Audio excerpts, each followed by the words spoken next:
la profecía otro de los estandartes que iza también en lo alto de las torres carismáticas y pentecostales, y es el segundo de nuestra lista. Vivimos, hermanos, en nuestro tiempo lo que podemos llamar la efervescencia pseudoprofética más grande que se ha visto en milenios de historia cristiana. Y decimos efervescencia por ese fenómeno cuando uno echa a cierta sustancia al líquido y entonces sube como espuma. No habíamos visto en la historia de la iglesia cristiana tal efervescencia. Debemos estar viendo los tiempos que el mayor de los profetas, nuestro Señor Jesucristo, anunció cuando dijo: porque se levantarán falsos cristos y falsos profetas. Cuando vemos la gran cantidad de personajes levantándose por todo el mundo y por toda nuestra América Latina, clamando ser profetas del Altísimo, decimos: debemos estar viviendo los tiempos que nuestro Señor anunció. La gran avanzada de personajes atiende a la demanda del evangelicalismo de nuestro tiempo y genera un fenómeno de oferta y demanda que en ciertos lugares lleva a convertirse como en una especie de mercado, en un mercado de profecías, de profetas, de milagros, exorcismos y de sus consumidores. Mientras las palabras de nuestro bendito Salvador siguen clamando desde afuera: guardaos de los pseudoprofetas. Eso es lo que encontramos en Mateo capítulo 7, versículo 15. ¿Qué escena, hermanos, es esta que estamos viendo? Una oferta y demanda de este tipo de ministerios. No es únicamente el deseo de aquel personaje que se quiere levantar a sí mismo como profeta, sino es también el mercado que está demandando también este tipo de personajes. Ellos no son los únicos culpables de esta situación. Y así, por amor de Cristo y su verdad, pero también por amor a las almas de los que voluntaria e involuntariamente han quedado atrapados en los laberintos de este mercado profético de nuestro tiempo, procederemos a repetir las benditas palabras de nuestro Señor cuando dijo: guardaos de los pseudoprofetas. Y aquellas palabras coinciden con las que solemnemente nuestro Señor advirtió en Mateo capítulo 24, versículo 24.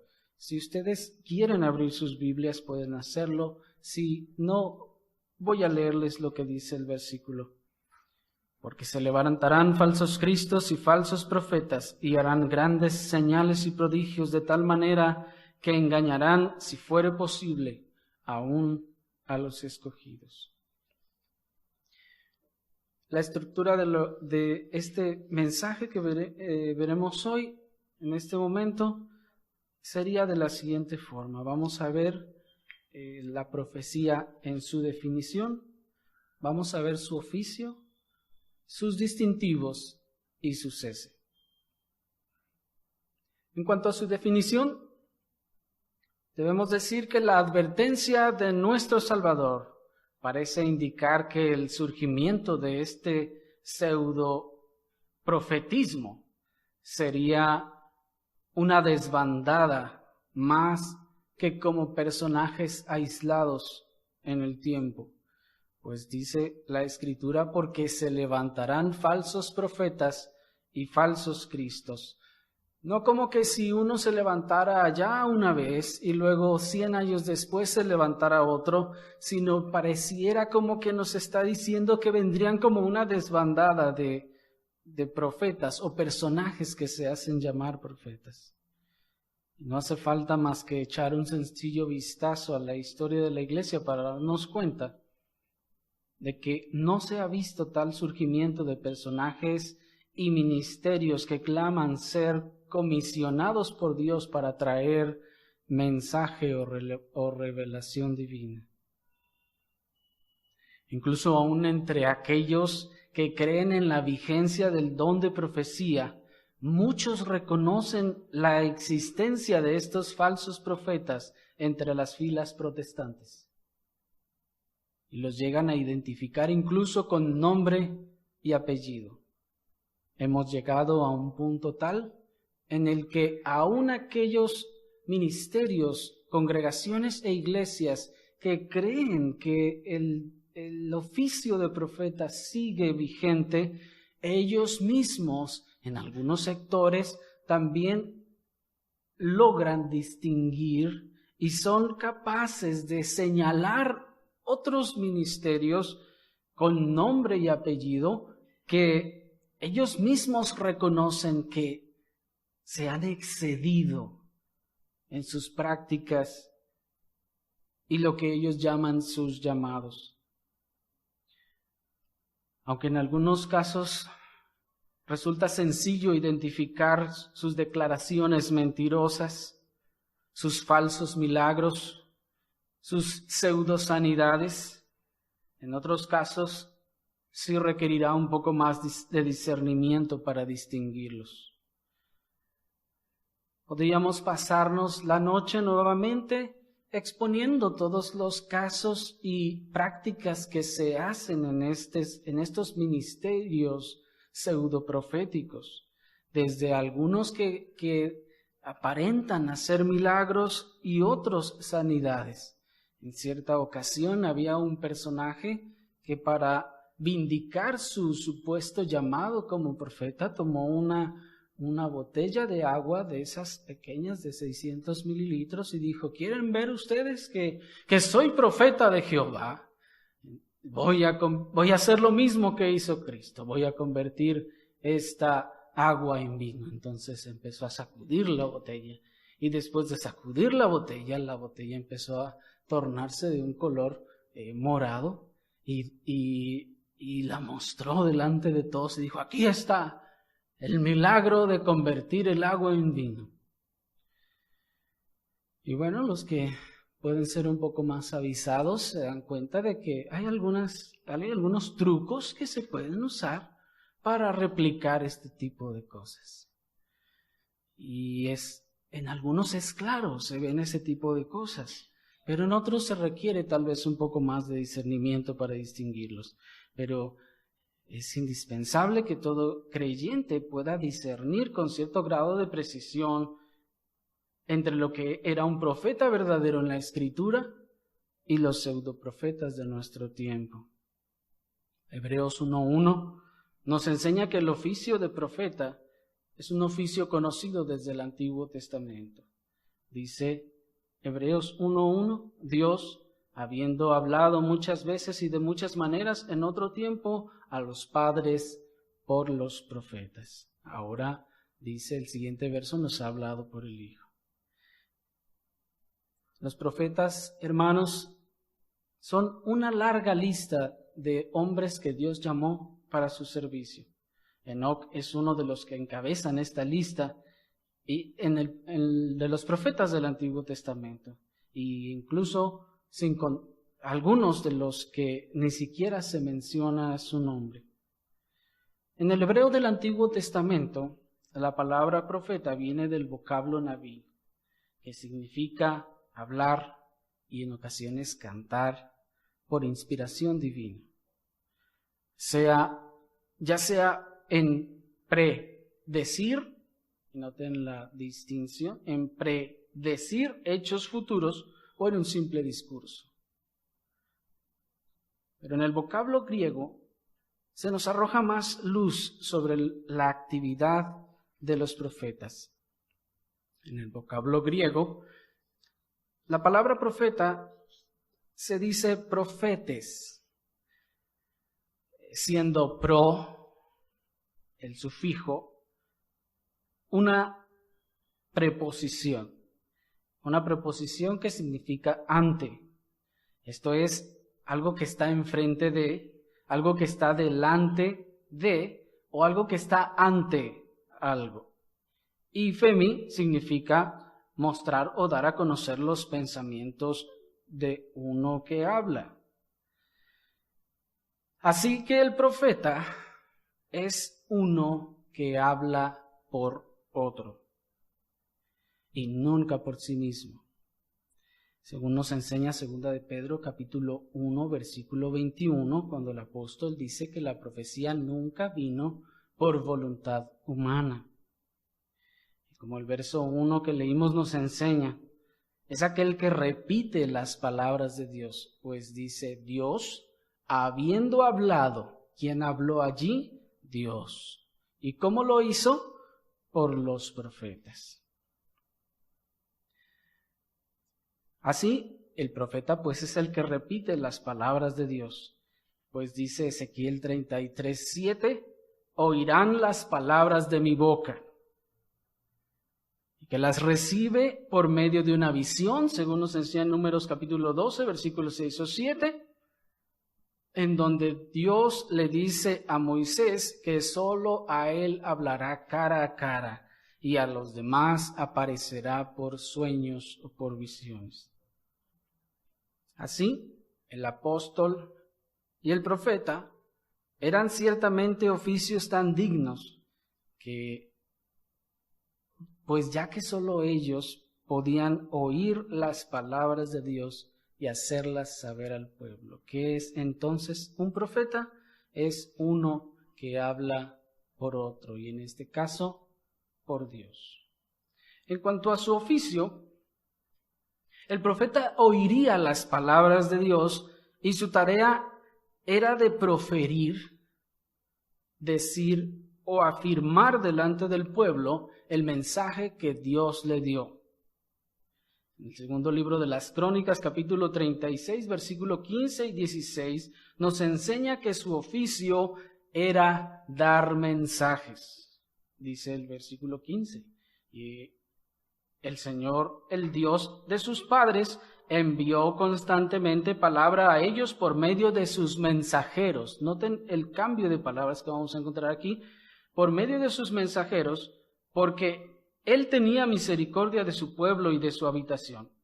Mas ellos hacían escarnio de los mensajeros de Dios y menospreciaban sus palabras, burlándose de sus profetas, hasta que subió la ira del Señor contra su pueblo y no hubo ya remedio.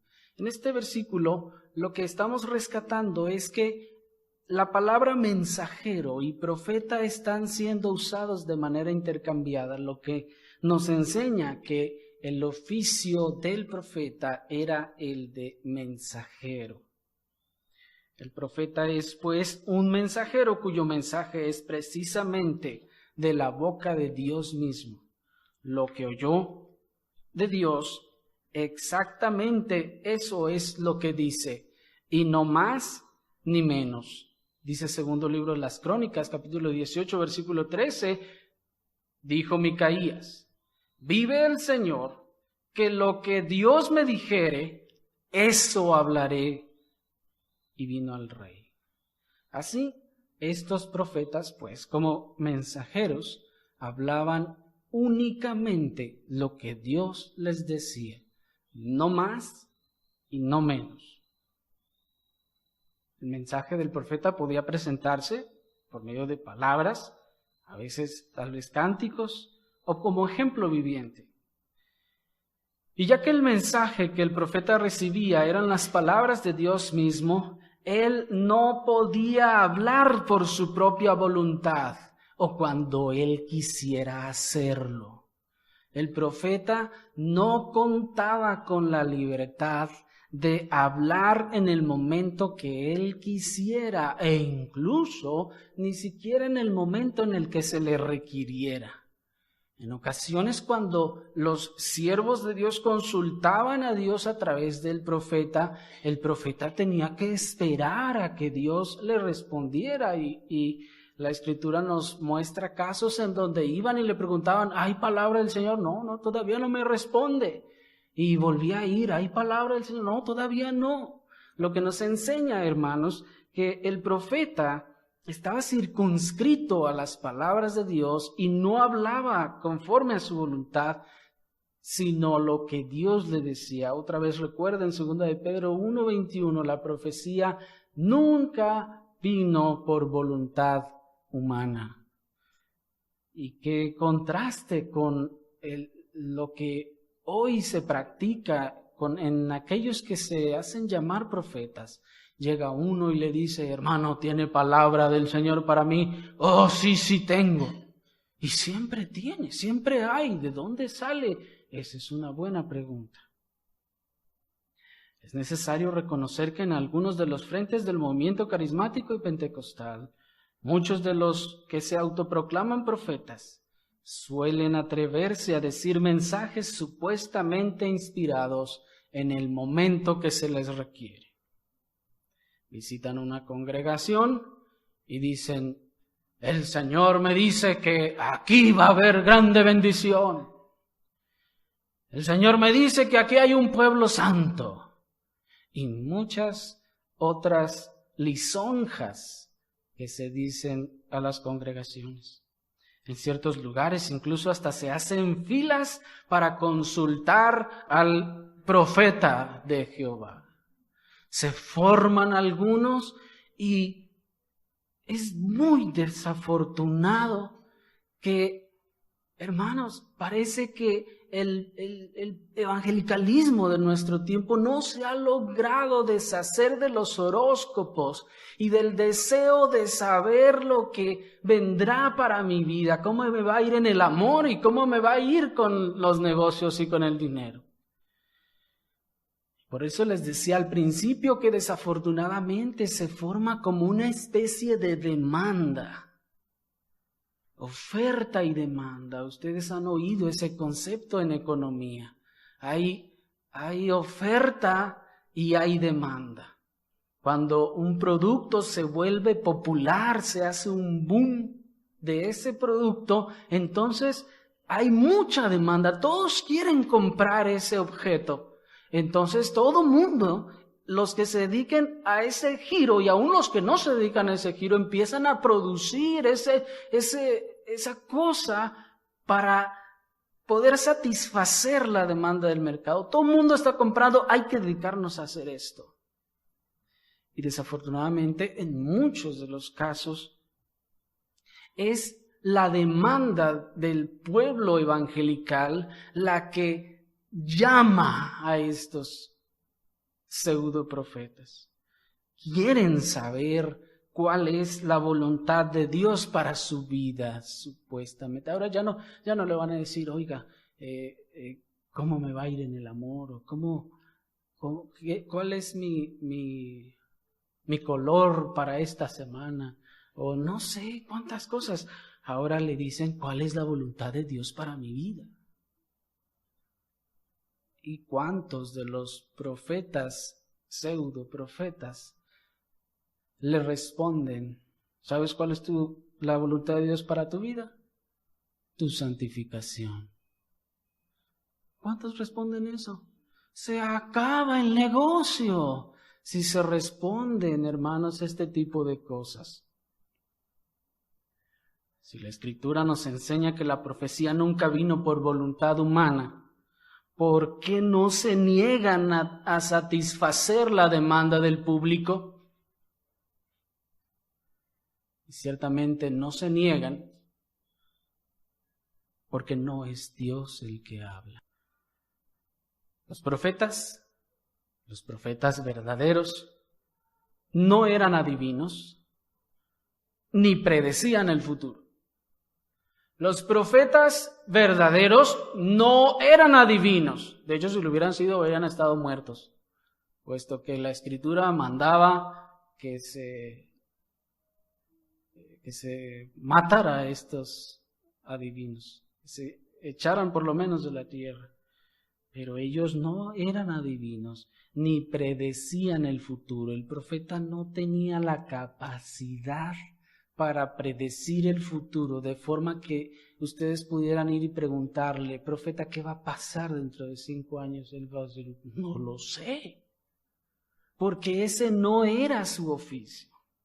sino que eran hombres de Dios que traían el mensaje y las palabras de Dios y lo que Dios había dicho que habría de hacer en el futuro. ¿Me estoy explicando la diferencia? No se trataba de que el profeta tiene una habilidad supernatural que lo hace ver a voluntad el futuro. No, en ocasiones él tenía el conocimiento de ciertas circunstancias que acontecerían en el futuro, pero era porque Dios le había dicho, mira, voy a hacer esto con la nación, o etcétera. ¿Me explico? No se trataba de una habilidad intrínseca en esa persona para poder ver más allá de lo evidente.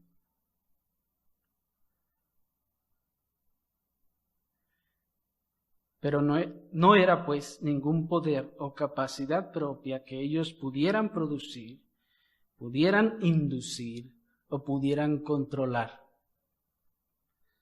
Si ellos hubieran querido saber el futuro de su propia vida y de sus familiares, estarían tan ciegos como cualquier otro. El oficio profético también incluía la colaboración para traer la revelación especial de la voluntad de Dios en todas las cosas necesarias para los creyentes en sus respectivas economías y la revelación clara sobre Cristo el Mesías, y que ésta quedase inerrantemente plasmada en la Escritura. Nos dice Efesios capítulo 3, versículo 5, misterio que en otras generaciones no se dio a conocer a los hijos de los hombres, como ahora es revelado a sus santos apóstoles y profetas por el Espíritu. Esto es, en sus respectivas economías, estoy usando esta palabra economía del griego oikonomos, en sus respectivas administraciones, en el tiempo en el que el Señor les llamó, ya fuera el antiguo pacto o el nuevo pacto, una de sus tareas era también proveer de la revelación de la obra de Cristo, pues es a través de los profetas como el Señor nos va revelando al Cristo que habría de venir luego. Y luego, cuando este Cristo vino, fue a través de los profetas como el Señor estuvo revelando todas esas cosas que los profetas antiguamente habían anunciado y se habían cumplido en Cristo. Y a través de ellos también el Señor estaba revelando las riquezas y las glorias de Cristo que habrían de servir de edificación para la iglesia futura.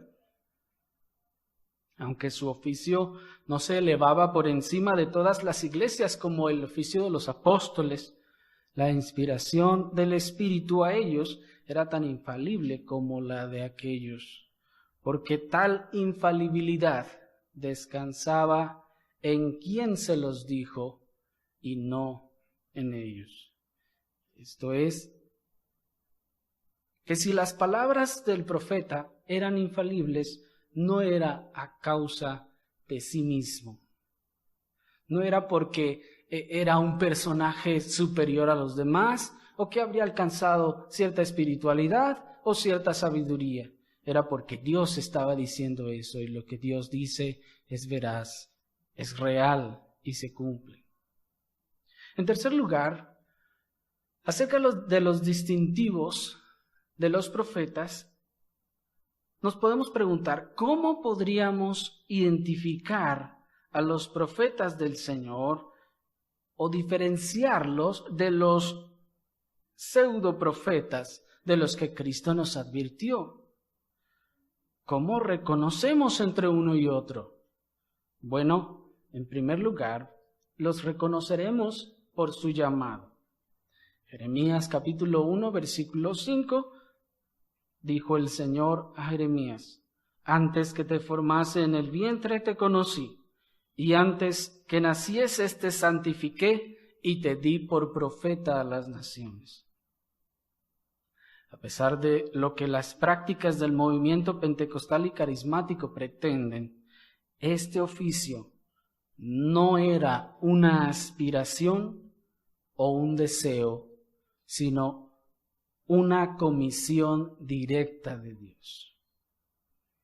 En muchos lugares, el oficio profético es más bien una aspiración.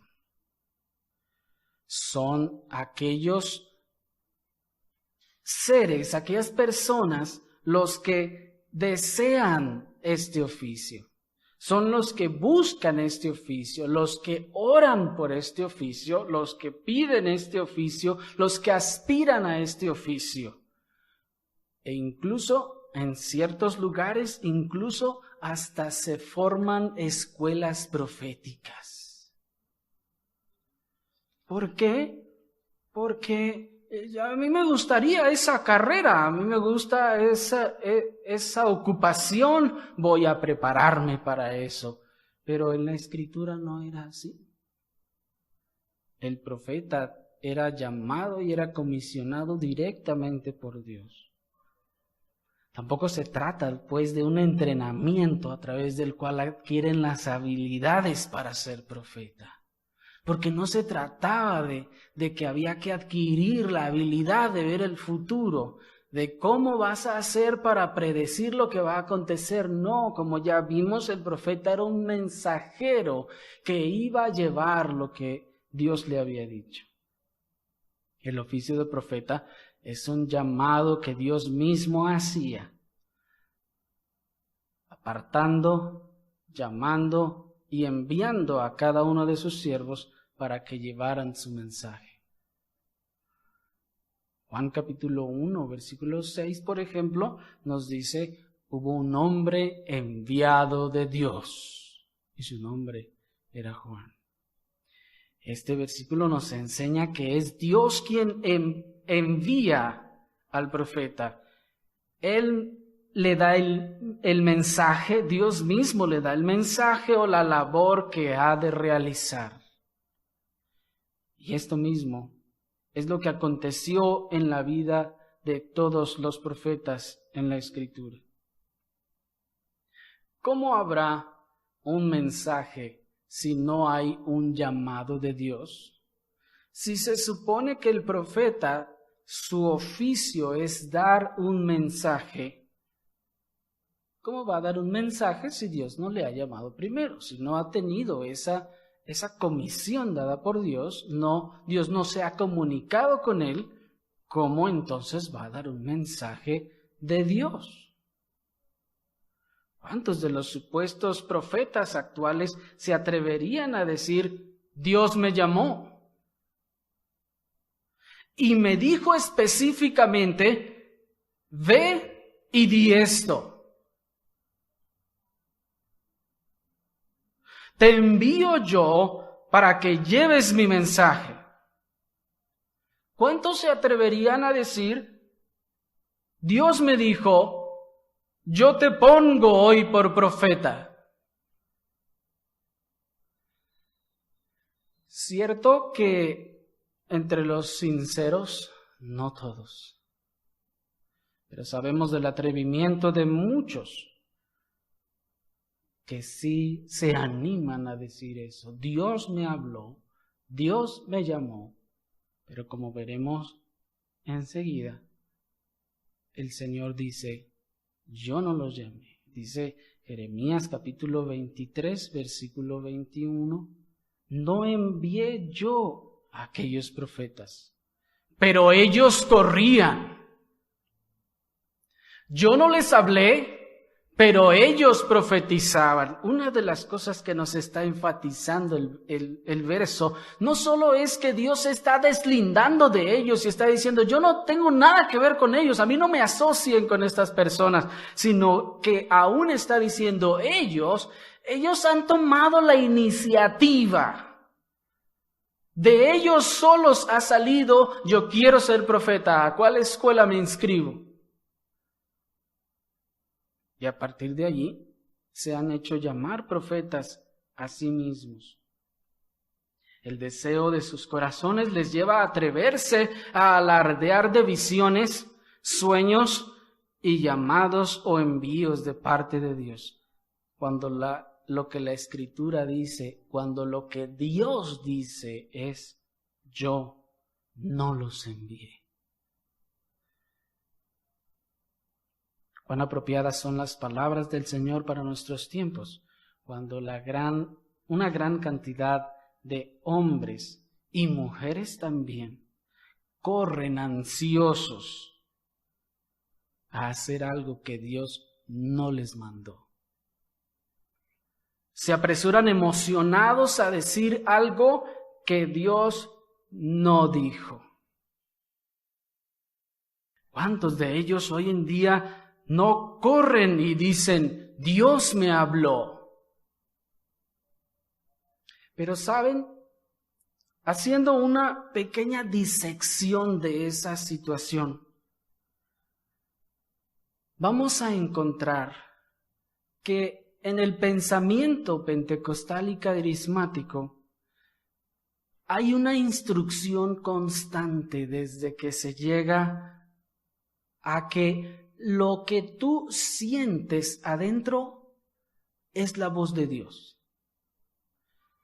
Y se les enseña a asociar la voz de Dios con sus propias emociones. Una ocasión, un personaje de estos estaba, según él, expresando así de manera llana su supuesta comunicación con Dios, y dice, estaba platicando un altercado que estaba teniendo con otra persona, y dijo, y en ese momento el Espíritu Santo me dijo, suéltale una trompada. Y de verdad lo cree. O sea, esa persona salió mal con el otro y en su emoción interna él sentía ganas de atacar a su oponente, pero vean la anatomía, lo alcanzan a observar, él siente algo, es una emoción natural que cualquiera podría sentir, pero le enseñaron a asociar esa emoción con la voz de Dios. Y eso, hermanos, es un grave error.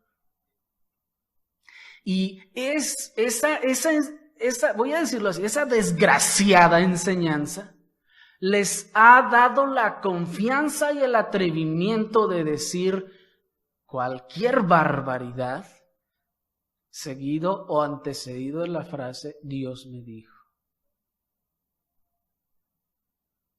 Cuando la verdad es que hablan de sus propios corazones. Ahorita vamos a leer ese texto. Pero alguien dirá, ¿pero cómo sabe usted que Dios no lo envió? Bueno, la respuesta es por su mensaje. Esa es la segunda característica, el mensaje que traen estos profetas. Mientras que el mensaje de los verdaderos profetas era un mensaje dado por Dios mismo e inspirado por el Espíritu Santo, lo que como enseña Efesios capítulo 3, versículo 5, se trataba de una revelación especial sobre Cristo, su obra, su persona, y el mensaje de los pseudoprofetas hoy en día se enfoca más bien en discursos lisonjeros y aduladores, en beneficio personal y material, mientras los profetas verdaderos en la Escritura se dedicaban a hablar el mensaje de Dios, que curiosamente en la mayoría de las veces era una reprensión. El día de hoy los profetas se dedican a hablar lisonjas y adulaciones a las congregaciones y a los hombres. Dios me dice que tú vas a ser muy bendecido. Aquí hay algunos que tienen sus negocios. Dios me está diciendo que traigan sus ofrendas y entonces Dios les va a multiplicar. Con mensajes apócrifos fortalecen y consuelan aún a los impíos, solapándoles sus maldades y haciéndoles creer en muchos casos que son cristianos, a pesar de sus malvados corazones. ¿Cuántas veces ustedes han oído a alguno de estos pseudoprofetas decir, Dios dice arrepiéntete? has pecado contra Dios, debes andar y buscar en la santidad. Por lo general, más bien, son mensajes aduladores. Hay personas con carga por sus pecados y ellos dicen, no te preocupes, la bendición de Jehová está contigo. Pero miren lo que dice Jeremías capítulo 23, versículo 14, dice, y en los profetas de Jerusalén he visto torpezas, cometían adulterios y andaban en mentiras y fortalecían las manos de los malos, para que ninguno se convirtiese de su maldad. Me fueron todos ellos como Sodoma y sus moradores como Gomorra. Hermanos, esta palabra es muy fuerte. Y dice, fortalecen las manos de los malos. El pueblo vive en pecado, en mundanalidad, alejados de Dios, y ellos lisonjean a estas personas. ¿No es este el mensaje típico que oímos de estos pseudoprofetas? Mientras el supuesto cristiano sigue corriendo en su pecado, ofendiendo y escupiendo a Dios con sus pecados e hipocresías, estos engañan a estas personas y los consuelan diciéndoles, así dice Jehová, yo estoy contigo como poderoso gigante. No te preocupes, tú eres mi especial tesoro. Pero acabo de llegar del adulterio. No te preocupes, Dios es bueno. Dios es amor. Oiga, pero el líder mangano anda adulterando con fulana. No. Aquí nosotros tenemos la ley del amor. Dios es amor. Tú eres el hijo del rey. No te preocupes de lo demás. Cuán terrible daño causan, hermanos, estos falsos apóstoles y profetas y estos supuestos siervos de Dios a todo el mundo que entre las filas del protestantismo sigue siendo incrédulo en las congregaciones. Estos falsos profetas son un juicio de Dios para sus propias congregaciones y son una maldición para los que los oyen. Además, otra de las características de estos profetas era la confirmación de su mensaje. Nos dice Deuteronomio capítulo 18, versículo 20 al 22, el profeta que tuviere la presunción de hablar palabra en mi nombre, a quien yo no le haya mandado hablar y que hablare en nombre de dioses ajenos, el tal profeta morirá. Y si dijeres en tu corazón, ¿cómo conoceremos la palabra que el Señor no ha hablado? Respuesta, si el profeta hablare en nombre del Señor y no se cumpliere lo que dijo, ni aconteciere, es palabra que el Señor no ha hablado. Con presunción la habló tal profeta, no tengas temor de él. Las palabras de los verdaderos profetas siempre se caracterizaron por su real y completo cumplimiento. Se cumplía lo que decían. Así como ocurrió con Agabo en Hechos capítulo 8, versículo 11, que dijo que vendría una gran hambre, la cual Lucas da testimonio que vino en tiempos del emperador Claudio. Pero hoy en día escuchamos a los pseudoprofetas anunciar cosas que nunca se cumplen. Y lo más triste es que aún así, en oposición a la palabra, el pueblo les sigue llamando profetas. Hay muchos lugares donde muchos pseudoprofetas han hecho supuestas profecías y a la luz del mediodía todo mundo se da cuenta de que no resultó. ¿Qué es lo que enseña la Escritura que debemos hacer cuando esto ocurre? Dice, no tengas temor de él. Dios no ha hablado por medio de él. Es una necedad e insensatez que el pueblo que los ve o los oye equivocarse, aún así les siga creyendo, les siga consultando, les siga sirviendo, les siga llamando profeta de Dios. Es una necedad e insensatez que el pueblo que los ve mentir les sigue consultando, les sigue honrando, les sigue temiendo y les continúas creyendo y siguiendo.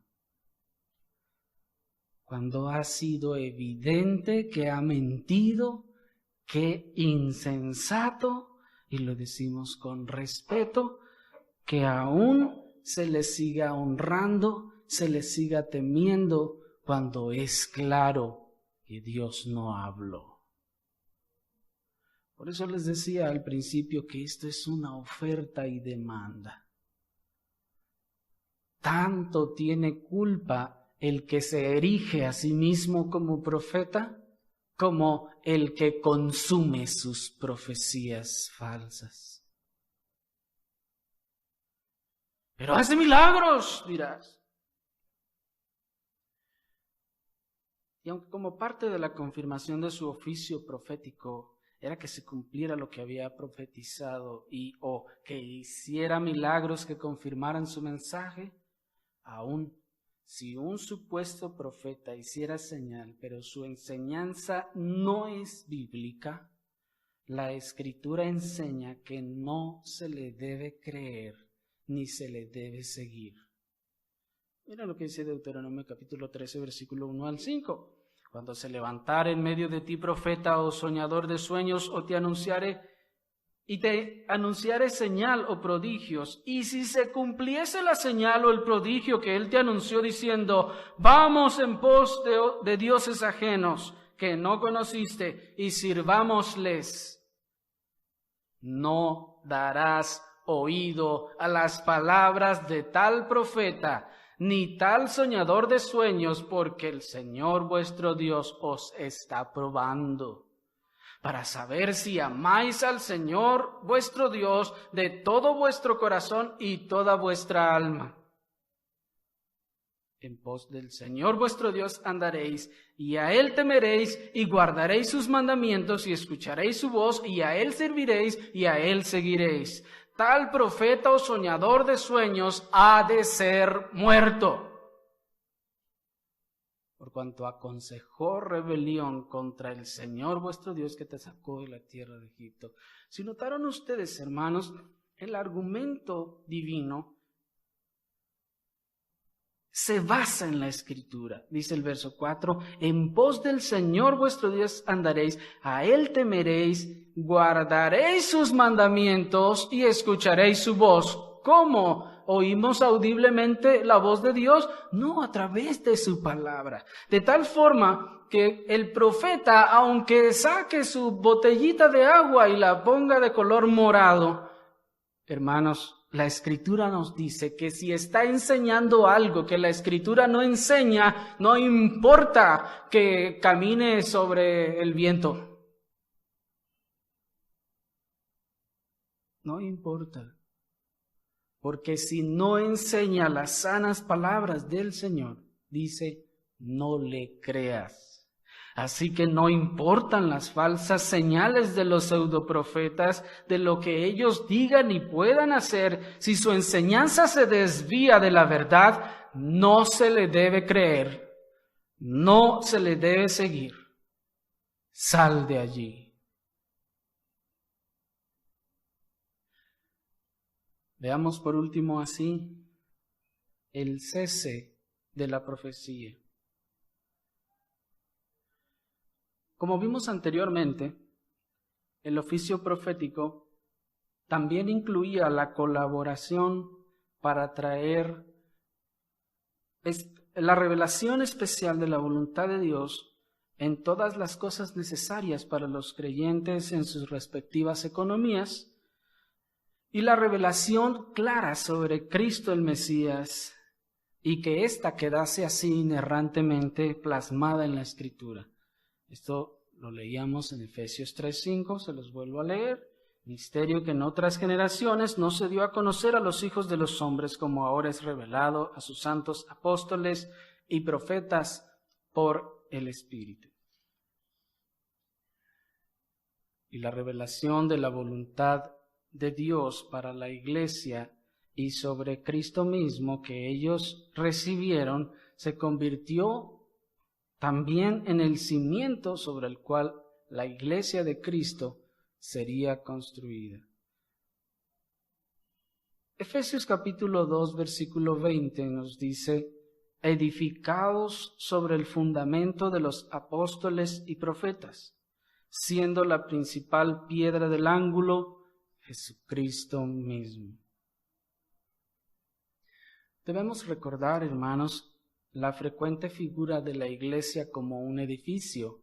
Ustedes la pueden encontrar en 1 Corintios capítulo 3, versículo 9, en 1 de Pedro capítulo 2, versículo 5. Y como tal, la iglesia como un edificio tenía que ser edificada. Y para que ésta sea edificada, es necesario que primero sean echados los cimientos, como cualquier construcción. Lo que pasa es que para nosotros de repente la palabra edificar se tornó una palabra religiosa. Pero la palabra edificar en su sentido llano y original significa construir. Significa agarrar la mezcla, la pala y la cuchara y ponerse a construir. Eso es edificar. Y el Señor está diciendo que la iglesia y nosotros debemos ser edificados sobre el fundamento o el cimiento que echaron los apóstoles y los profetas. Nadie echa un cimiento dos veces, ni hace todo el edificio de puros cimientos, ni pone los cimientos en la segunda planta, ni tampoco los pone en el techo. Todos los que saben aún la forma más básica de edificación saben que los cimientos se echan al principio y se echan hasta abajo. Y que incluso es contraproducente intentar elevar esos cimientos a más arriba del nivel de la tierra. ¿Por qué? Porque el peso de todos esos cimientos van a reducirle la capacidad de la compactación del terreno. Así que no es apropiado levantar los cimientos más allá de lo debido, porque entonces el peso que podía soportar la compactación del terreno se va reduciendo. De tal forma que si con un cimiento normal usted podía hacer una casa de 3 pisos, ahora con un cimiento de 2,5 metros solamente hasta ahí va a poder llegar. ¿Me explico? Porque más de eso entonces el suelo empieza a hundirse. Así, los cimientos se echan una sola vez. De esta manera, según nos enseña nuestro texto, una vez que tanto apóstoles y profetas cumplieron su cometido, esto es, echar el fundamento de la revelación de la palabra de Dios y que quedó inerrantemente plasmada en la Escritura, ellos cumplieron su cometido. La labor para la que fueron enviados, sus dogmas y enseñanzas quedaron inerrantemente, infaliblemente plasmados en la Escritura suficiente y su tarea concluyó. Su oficio se cumplió y el propósito para el que Dios los puso se cumplió. ¿Recuerdan ustedes, por ejemplo, a Moisés? Antes de él, Dios no había levantado a ningún líder general que moviera a todo el pueblo, excepto de los patriarcas. Dios levanta a Moisés y saca a Israel de Egipto. Y luego viene Josué. Josué los pasa el Jordán y se reparten las tierras. Y es una época que se le conoce como una teocracia en donde hay un mediador y un representante de Dios. Y muchos se han preguntado, ¿por qué? ¿Dónde quedaron los sucesores de Josué? ¿Por qué no siguió alguien después de Josué? Porque su propósito se había terminado. Porque Dios había levantado a estos hombres para cumplir una tarea, cumplieron su tarea y allí se terminó. De la misma manera los jueces. Dios luego levantó jueces en la tierra. ¿Por qué no siguieron los jueces más adelante? Cumplieron el propósito para el cual Dios les levantaba y se acababa su función y su labor. Tenemos también los sacerdotes. ¿O cuántos de ustedes creen que los sacerdotes todavía siguen vigentes? Bueno, sería como el romanismo, ¿no? Que creen que el sacerdote todavía es un sacerdote a la par del sacerdocio levítico. Pero todos estos cumplieron su propósito y su función, su tarea para la cual Dios les levantó y se terminó su labor. Y ya no hubo más necesidad de estos. Y de la manera como los rudimentos de la economía veterotestamentaria quedaron en desuso al cumplir su misión y llegar la revelación plena de las figuras que éstos representaban, así el oficio de apóstoles y profetas llegó a su fin, cuando se cumplió el propósito por el cual fueron puestos y enviados. ¿O piensan ustedes que todavía habrá pastores y diáconos en el cielo? Hermanos, Dios ha establecido oficios según sus planes y propósitos. La función de cimiento que estos cumplieron proveyó la base o la plataforma sobre la cual el edificio de Dios, que es la iglesia, comenzó a edificarse y se fuera así edificando encima. Así debemos entonces llegar a la conclusión natural de que este oficio, al igual que el de apóstol, ha cesado. Pero alguno dirá, ¿por qué entonces en las iglesias del Nuevo Testamento se habla mucho de profetas? Respuesta, porque aún no se había cerrado el canon bíblico, la revelación de Dios no se había completado. Acuérdense ustedes, ahí en Hechos capítulo 15 todavía vemos asombrados a algunos hermanos en la iglesia en Jerusalén porque el Señor había salvado también a los gentiles. Así pues, era necesario que esto fuera así. Ahora que la Escritura y la revelación divina quedó plasmada en la Escritura, ya no los requerimos más. Miren lo que dice 2 de Pedro 1:19. Tenemos también la palabra profética más segura que la de cualquier otro de los profetas de nuestro tiempo, a la cual hacéis bien de estar atentos como una antorcha que alumbra en lugar oscuro hasta que el día esclarezca y el lucero de la mañana salga en vuestros corazones.